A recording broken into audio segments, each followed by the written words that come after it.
Vikings, let's win this game. Attention Vikings fans! Minnesota has been shaking up the board, and not in a small way. A new signing just arrived to reinforce a unit that clearly needed more depth. There was also an internal decision that could shape the future of a young and important player on this roster. In the middle of all that, a trade idea surfaced that had some people laughing, and others genuinely worried. And on top of it all, the team lost a player who had really been developing inside the organization. Now hold on to this last story. Daniel Jones could actually sabotage the Vikings' pursuit. Stay until the end to find out why. Let's get started. The Vikings' defense needed more bodies. That was obvious to anyone who follows this team closely. The group had talent in the main spots, but it lacked depth. It needed that player who can step in when the rotation tightens and keep the level from dropping. And this week, the franchise decided to act. It was not a loud signing, not the kind that dominates national headlines, but anyone who lives and breathes Vikings football knows that moves like this can often save a season. The reinforcement arrived in the secondary, a tall physical player who is used to the tough style of play in the National Football League, a guy who spent years inside a defense known for pressure and high-level competition. That name is James Pierre.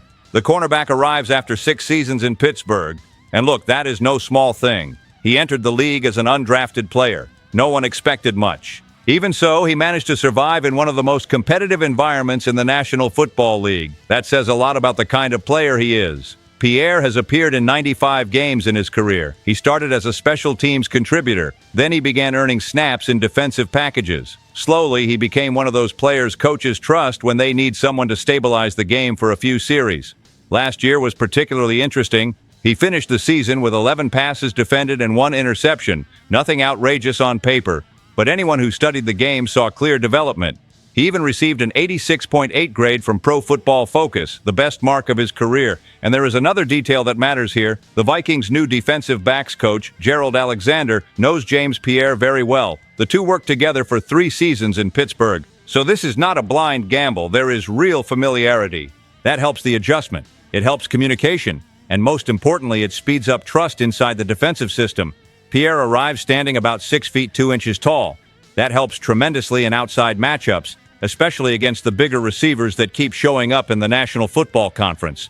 Right now on the roster, he projects as the 3rd cornerback in the rotation behind Byron Murphy Jr. and Isaiah Rodgers. In other words, he is not arriving to be a savior. He is arriving to strengthen the group. And honestly, that was exactly what this defense needed, because when the season gets tight, injuries appear. Snap counts explode, and that is when depth becomes the difference between a solid defense and a complete collapse. Another important point, James Pierre also brings massive experience on special teams. He has logged well over 1,000 snaps in that phase of the game during his career. Coaches value that a lot. Good teams respect that type of contribution. Now, of course, this does not mean the Vikings are finished adjusting that position. Not even close. The group can still receive more reinforcements, and the draft is coming. So yes, Minnesota could still invest heavily in a cornerback during the early rounds. But one thing is already clear. The signing of James Pierre shows the front office wants real depth on this roster, not just names on paper. Now let me throw this back to you.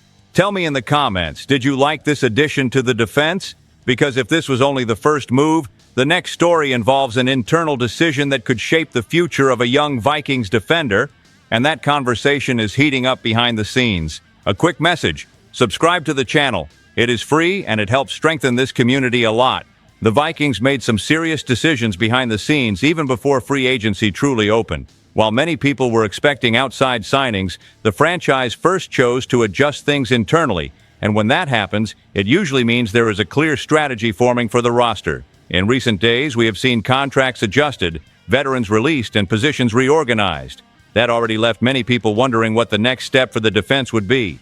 Then an interesting situation emerged involving a young player who has gained a lot of attention from fans over the past few years. First came the extension of a veteran linebacker who finished last season strong inside the defensive scheme. That move immediately raised a natural question among fans. What would that mean for the future of another player who had been competing for snaps at the same position? The answer did not take long to arrive. The name at the center of this story is Ivan Pace Jr. The linebacker entered the league without much attention. He arrived as an undrafted player, another classic story of someone who has to prove himself every single day. And to his credit, Pace managed to do exactly that. Since arriving in Minnesota, he has shown incredible intensity. the kind of energy coaches love. Always running toward the ball, always playing with aggression. That quickly earned him respect inside the locker room. But the National Football League is a league of constant competition, and last year the situation began to shift slightly. Another linebacker started gaining more space inside the defensive system. Because of that, Pace found himself in a direct battle for snaps. Many people believed that situation could lead to his departure this offseason, but the Vikings decided to act differently. The franchise placed what is called a low tender on Ivan Pace Jr. This type of move gives the Vikings the right to match any offer another team makes to the player. In other words, Minnesota still controls the situation. If no other team brings an offer, Pace will remain on the roster for roughly $3.52 million against the salary cap this season. That is a relatively affordable number for a young defender who has already produced on the field. And here is the interesting part. This decision keeps the door open for two different scenarios. Scenario number 1, Ivan Pace Jr. stays in Minnesota and competes for the position again. In that case, the Vikings would have strong rotation at linebacker. Scenario number 2, another team attempts to sign the player. Then Minnesota decides whether to match the offer or let him leave. In other words, the team maintains leverage in negotiations. For anyone who follows the day-to-day life of the franchise, this reveals something important.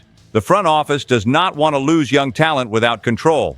Even if Pace is not a full-time starter today, he still represents depth and energy for the defense. And anyone who lives and breathes Vikings football knows how much that matters over a long season. Now, the question circulating among fans is simple. Can Ivan Pace Jr. regain more space inside this defensive system?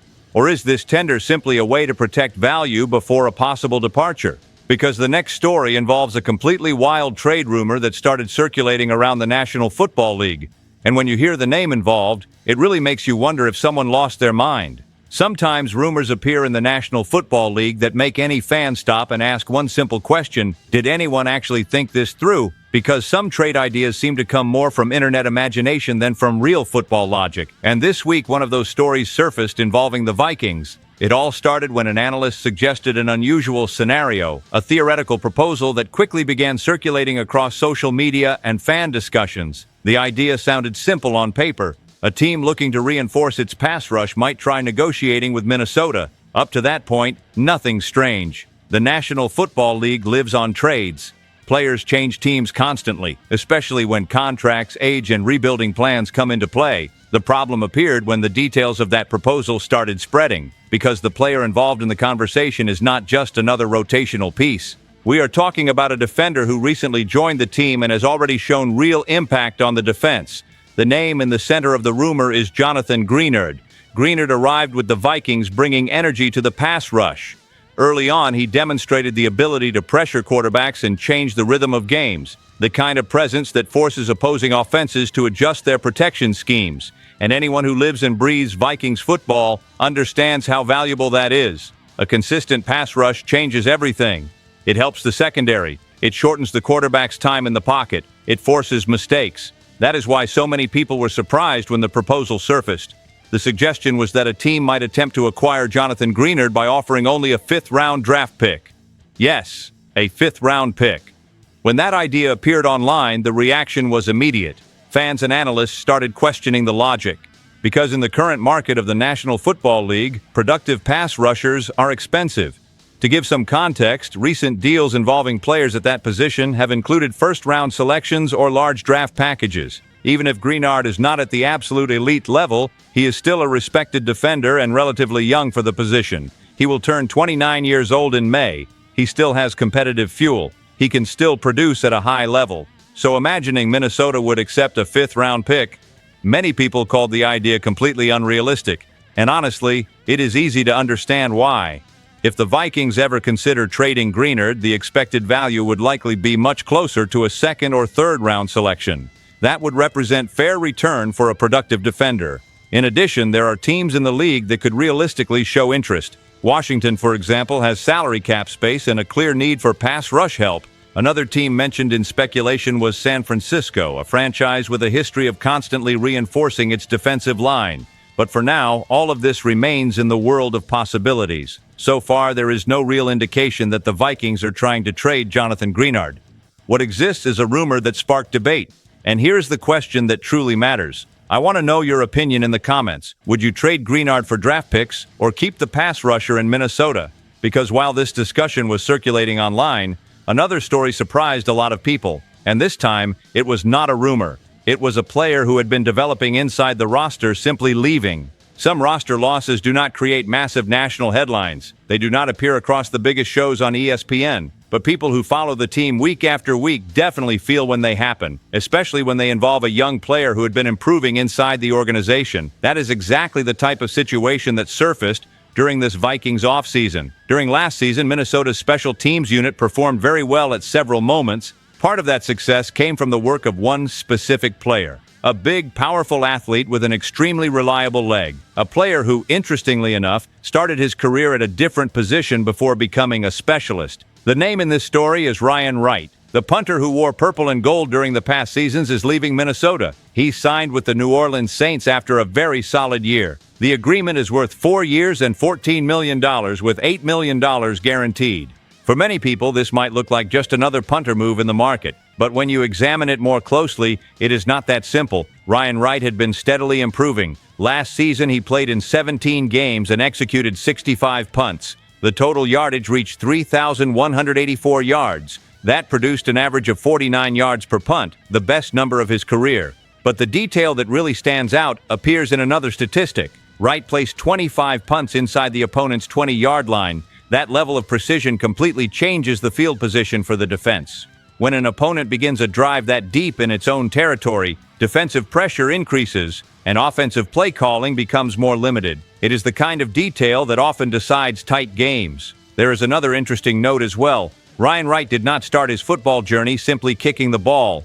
Earlier in his career, he actually played quarterback. That explains why he was always considered a punter capable of executing trick plays, fake punts, surprise passes, special teams creativity. Those elements were always part of the package. During last season, special teams coordinator Matt Daniels praised Wright's development several times. The coach played an important role in his technical growth. That is why the departure draws attention. It indicates that Minnesota chose not to enter the financial competition for the player. To keep him, the team would have needed to offer something close to the contract given by New Orleans. And in the National Football League, money always matters. Always. Now, the Vikings must address two issues at once. First, they must find a new starting punter. Second, they must adjust the holding process for field goals. That is something that often goes unnoticed until a mistake occurs during an important game. This is not a crisis. Far from it, but it is a real change inside the team structure. And anyone who lives and breathes Vikings football knows that reliable special teams help a lot during a long season. The departure of Ryan Wright creates a small gap that must now be filled. Now hold on to this next story, because it involves the most sensitive position in any National Football League franchise, quarterback. And depending on what happens in the coming weeks, a domino effect could completely alter the Vikings' plans. The quarterback position always changes the destiny of a franchise. Always. You can have a strong defense, a functioning running game, and a deep roster. But when the quarterback situation enters turbulence, everything begins to shake. And now there is a story circulating around the league that could directly affect the Vikings' future. Interestingly, it begins with a player who is not even in Minnesota. Over the past few days, information surfaced about contract negotiations happening with another team in the league. At first glance, those talks do not seem connected to the Vikings at all.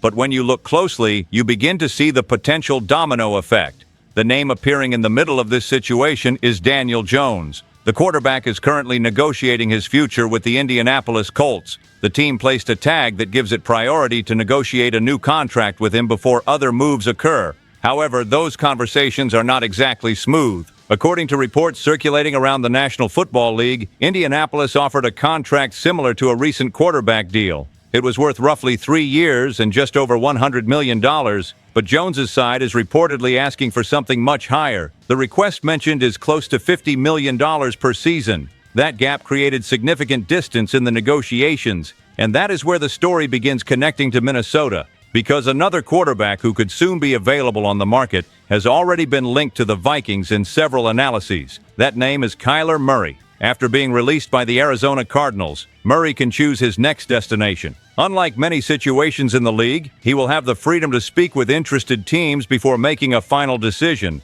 Among the teams mentioned as possible destinations is Minnesota, but Indianapolis also appears on that list. Do you see the problem? If the Colts fail to reach an agreement with Daniel Jones, the team could quickly change direction and attempt to sign Kyler Murray, and that would completely shift the situation. Indianapolis has a competitive roster. It has financial flexibility. It could offer something very attractive to a quarterback looking for a new start. That would place the Vikings in direct competition. Another factor also matters here. There is real debate about the type of situation Murray prefers. He could accept a competition for the position in Minnesota, or he could choose a team where he would have a clearer path to starting immediately. That type of decision weighs heavily for veteran quarterbacks. The Vikings, of course, also have their own internal plan for the position, but opportunities in the market are always evaluated. And when a talent like Kyler Murray becomes available, almost every franchise in the league at least studies the situation. Everything returns to the start of the story. If Daniel Jones signs a contract with Indianapolis, the Colts likely leave the Murray race. That would open the door for Minnesota. But if Jones and the Colts fail to reach an agreement, Indianapolis could become a direct competitor. That is the classic domino effect of the National Football League. One negotiation in one team can completely change the plans of another. And when the topic is quarterback, every decision can influence the future of a franchise for years. Now that all of these stories are on the table, it is worth stepping back and looking at the full picture of what is happening in Minnesota. When you put all of this together, you can feel the interesting moment the Vikings are living through. The defense gains reinforcement with James Pierre. The franchise keeps control over Ivan Pace Jr. Debate grows around the trade value of Jonathan Greenard. At the same time, the team loses a solid special teams contributor as Ryan Wright departs. And deep inside this conversation, there is that situation that could change everything. The possible pursuit of Kyler Murray depending on what happens with Daniel Jones in Indianapolis. In other words, Minnesota is clearly moving pieces around the board. Some decisions involve depth, others are strategic, and one of them could change the direction of the offense for the next several years. Now I want to hear from you. Tell me in the comments which of these stories affects the Vikings' future the most in your opinion. Stay tuned. SKOL Vikings, let's go!